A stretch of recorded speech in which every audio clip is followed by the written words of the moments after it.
And dito na tayo guys sa ating part 4 ng ating series patungkol sa update ng ating Huawei Nova 5T sa EMUI 11. Sa series na ito ay tutuklasin natin and titingnan natin yung naging itsura or UI ng ating gallery after ng update from EMUI 10 to EMUI 11. So for now, you can find big names or popular applications like snapshots, TikTok. Today, I would like you to know how important this Huawei support application to you. So, ito na yung gallery natin ngayon. So, napansin niyo, ito yung pinaka-homepage ng ating gallery. Ayan.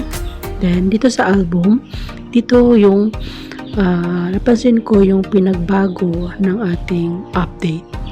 So, before, yung sa album, hindi ganito yung display. Hindi ganito yung organize ng ating album. Ipapakita ko sa inyo mamaya sa screen yung dating itsura ng ating gallery from EMUI 10.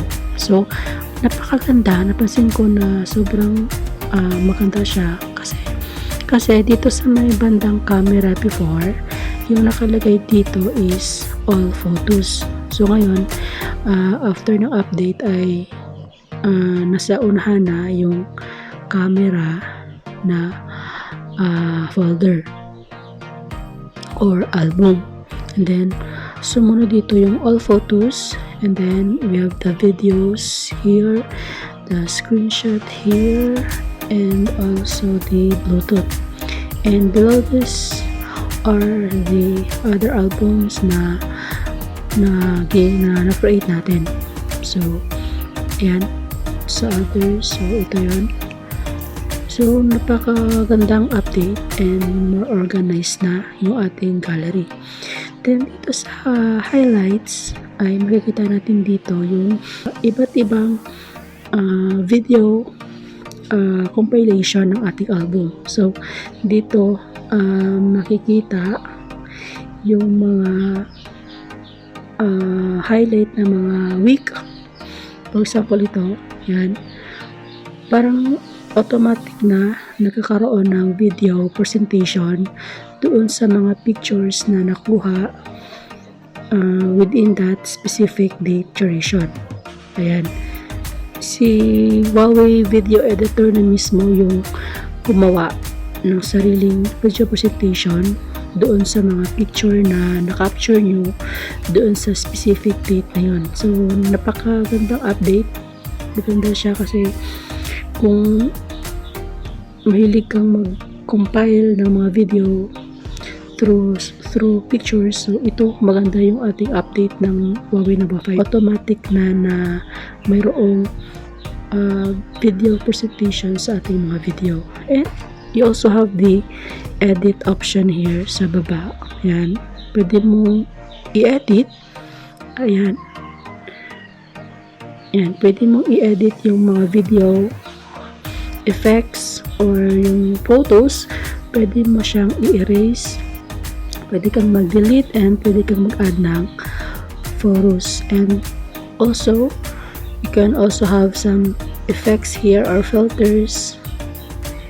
And kung anong klaseng template na gusto mo, and photo filters, and you can also add music and text. So, napakagandang update siya kasi ayan, given na meron na itong sariling video compilation sa ating mga album, ay pwede din tayong mag-edit ng ating mga photos dito sa ating video editor, which is yung Huawei editor natin.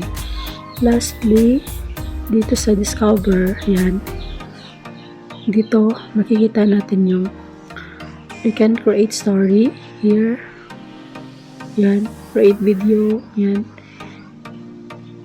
and We can also create a collage here. Yan. Make a collage. Then we also have people, location, things, and different type of camera modes na ginamit natin.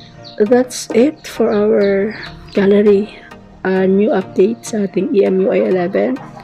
And I hope na nagustuhan nyo din ito. See you on our part 5, which is yung ating multi-window update sa ating Huawei Nova 5T.